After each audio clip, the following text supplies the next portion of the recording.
So the transport layer is what is obviously underneath application layer, and we have already introduced it in a very vague way by especially considering the protocols used by the application layer protocols in order to transfer the information. The transport layer is quite complicated. There is an animal on the screen. Let's hope you will learn something about animals. So we will look first at the UDP protocol, which is the simplest one of the two, UDP and TCP. And then we will introduce TCP protocol, but first by speaking on a more broad scope about reliable transport. And in particular, in this part, we will introduce the sliding window mechanism, which is used by TCP, but also used by many other protocols. So it's a more general concept. And in particular, it's also used by protocols at the data link layer. And then we will go to the TCP protocol, looking at all the functions that this protocol supports, which are quite complicated. So the transport protocol is providing a transport service. So the task is to establish a logical link between the applications that are in execution on a remote host. And this layer is used especially to hide the complexity of the layers underneath to the applications. It's an end-to-end layer, exactly like the application layer. So this is why we can say that it provides a logical link between the applications. By using the transport layer as an intermediate mediator between the applications and the network, the processes looks at the network as if it were a direct connection. So when a process is talking with a remote process, it just see by something that at the logical level is like a direct link. Instead, underneath, this is based on a service of the network layers. That it means that then communication process many intermediate nodes that are the routers and so on. But the transport layer makes the router themselves completely transparent to the applications. And this is again another picture that explains the same concept. So you see that when the two application layer entities are in the communication, they don't see the intermediate nodes that are the routers. Routers that instead have to manage, as we know, up to layer 3, so the network layer. At the beginning, we have already introduced the concept of multiplexing and demultiplexing, and we used exactly this example to make it a little bit less theoretical. Now we can go back to this. So we are talking about the fact that on a single physical host, many applications are in execution at the same time. The physical host usually has a single interface towards the network, that is the network interface or the network interface card, the physical implementation card. So the transport layer has also the task of managing multiplexing and demultiplexing. so that a specific application in execution on a host can interact with a specific application in execution in another host, even if different flows are active at the same time. Okay. In order to support multiplexing and demultiplexing, the transport entity must have different service access points towards the application layer. The service access point is connected to the connects the transport entity with an implementation of a specific application layer protocol. And for example, if you have an execution on a host, an HTTP, maybe client or server, an FTP or SMTP, they will have, each one of them, they will have a different service access point towards the transport entity. So when the logical link is set up between two processes in two remote hosts, we have a single logical link for each relation of a specific application. As we have also seen in the Kahoot, these service access points are called sockets. Okay, so yeah. And in order to understand in a very simple way what we mean by this concept, we can make an analogy with say, parcel delivery or surface mail, if you want, which is something that we know very well. So if we take two hosts, maybe client or server, they host several processes, and so they can be related to or simulated to buildings or condominiums in which you have different apartments, and each server is identified by, from the network side by a unique address, which is the IP address, as well as the building is identified by a street address. It is a street name with a street number. But the processes that are inside the host can be several per physical host, as well as we have many apartments inside the same building. So when two remote processes want to exchange data, it's a similar situation when you that live in a certain apartment want to send a parcel to your friend that lives in a certain apartment in another building. Okay, so how to do this? In case of the processes, they use the sockets, and each socket is identified with a specific identifier. In the real world, the physical case of surface mail, so parcel delivery, we can use a mailbox. Okay? Each box in the condominium is related to a specific apartment.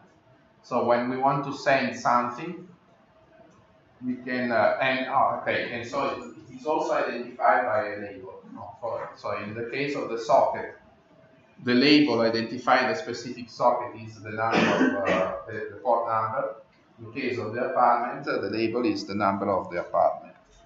And so when we want to send something by surface mail, we place it in our mailbox, and then we ask for the delivery company to take it and take it from our address and bring it to the destination address.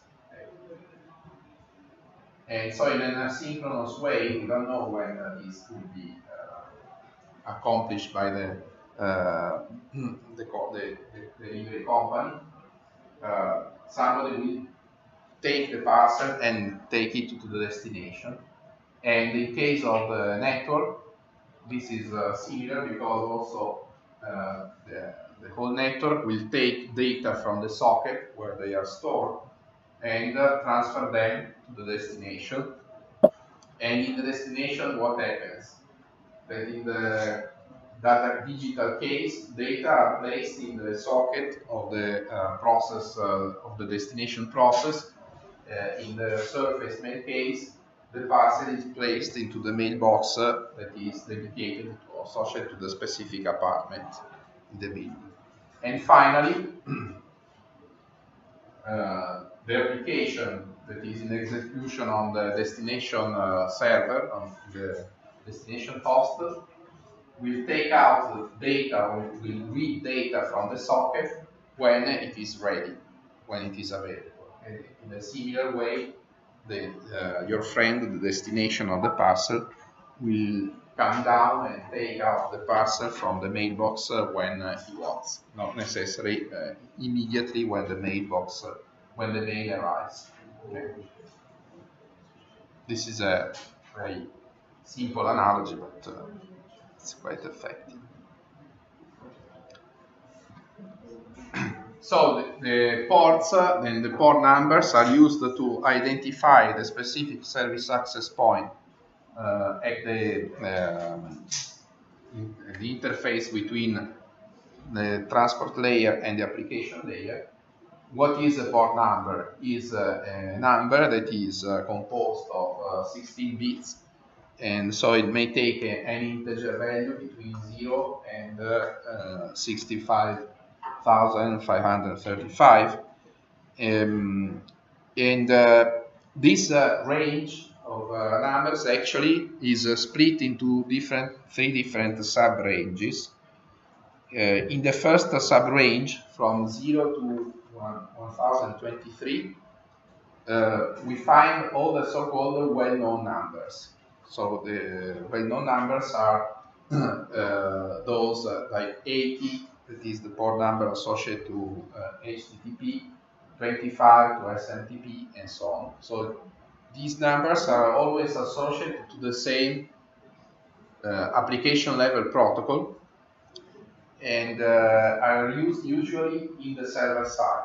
Okay, because in this way, since we have a well-known number, all the clients that wants to connect to a specific server know already the number just by knowing what kind of service they want to use. Okay, so the web browser, which is requesting HTTP service to a server, will always be able to reach that specific application in the server by using port number 80. Okay. Then we have the final part of the range, that is the third sub-range, that is called the dynamic number sub-range. And in this case, we have numbers that are assigned dynamically on the client-side application processes. So each time a client application is started, the operating system of the host in which the application is running will assign one of these numbers to that application, that client application. And they are dynamic, so they are assigned each time the application is activated.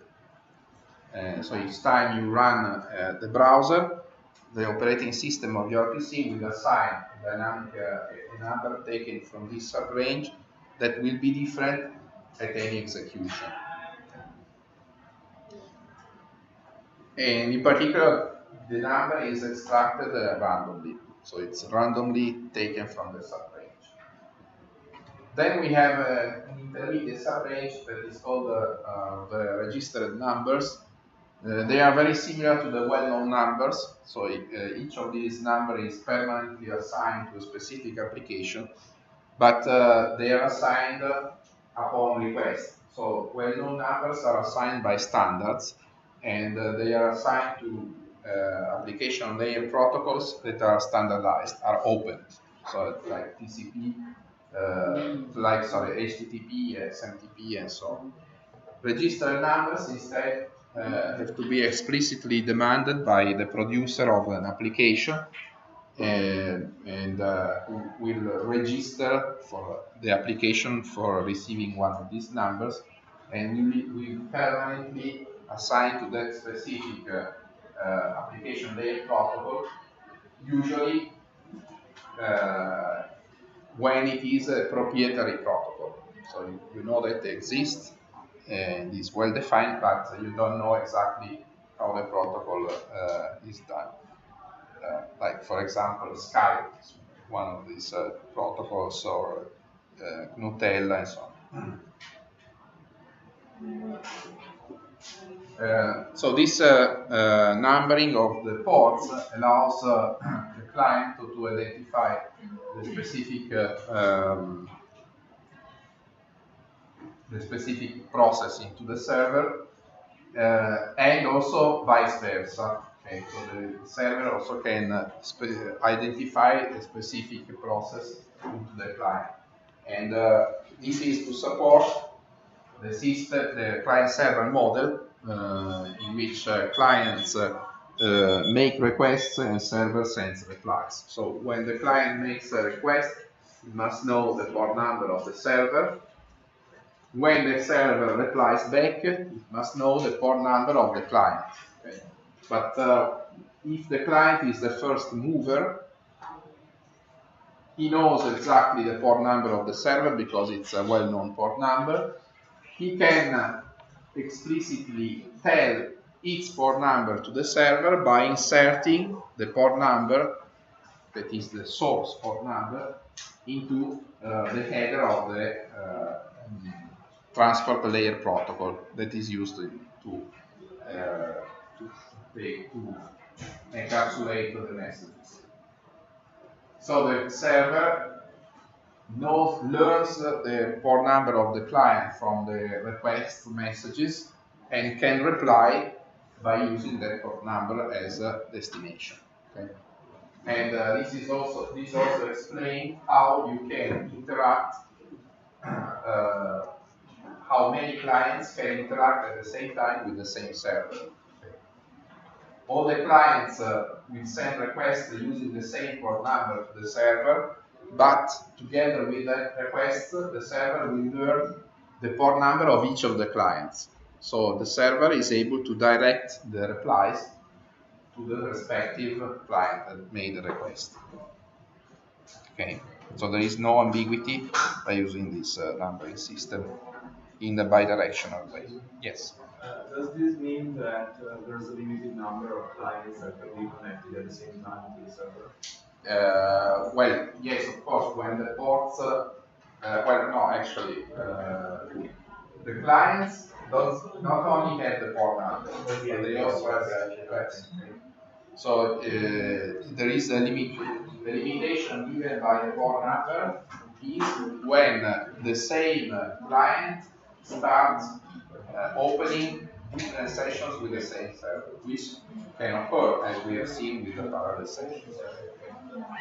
However, this limitation is very large. So there is the sub-range of the dynamic ports is so usually the limitation is given by the capacity of the machine of running several processes at the same time. It's difficult that you can exhaust the number of ports. If I want to exhaust the capacity of the server with a malicious application, could I? Well, yes, of course, but not.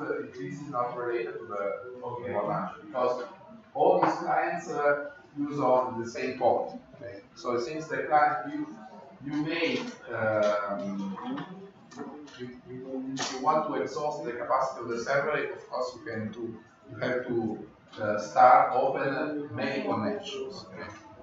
So, but if you are opening all these connections by the same IP address, you will exhaust the number of ports, but in the client, not in the server. Okay.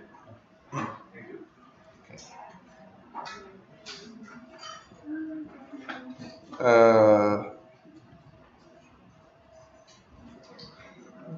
Okay, just the last two slides.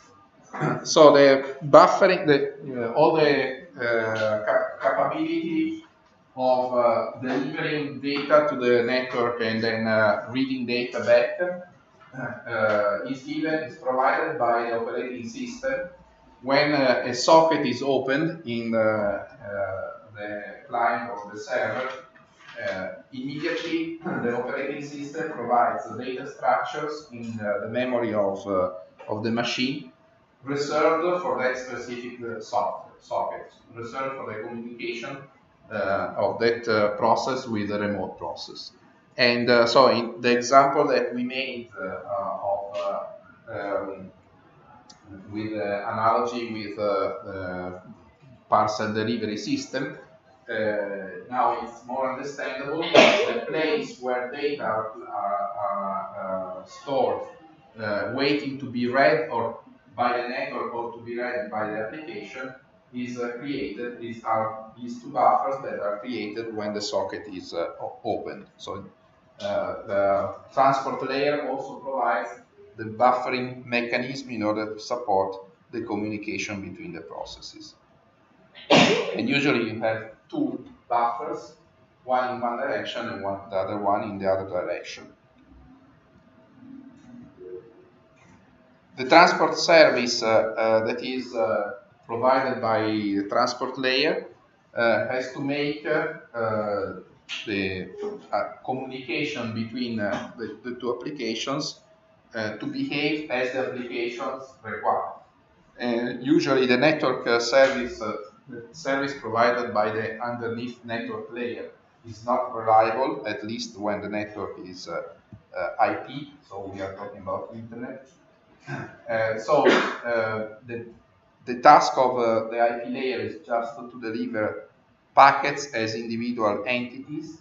The transport service have to provide what is missing in this mechanism when the application wants to have a reliable transport. So if the application demands for a reliable transport, this has been provided by the transport layer.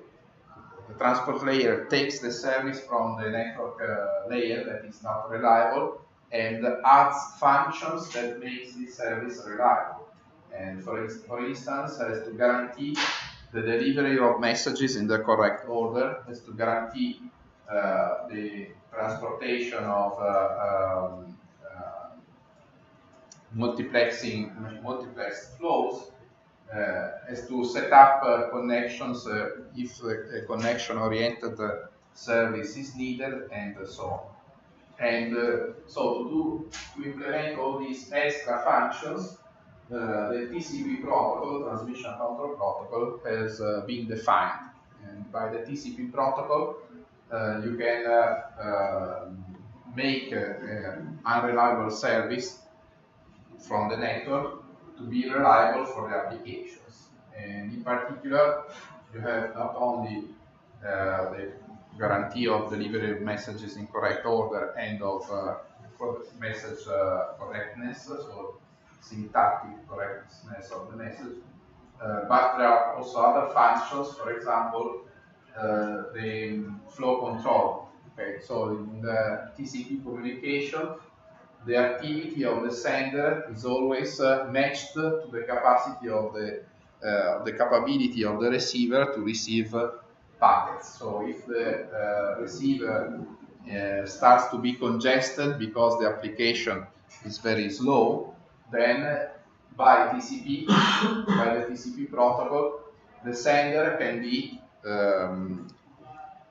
instructed to decrease the rate that the information is produced.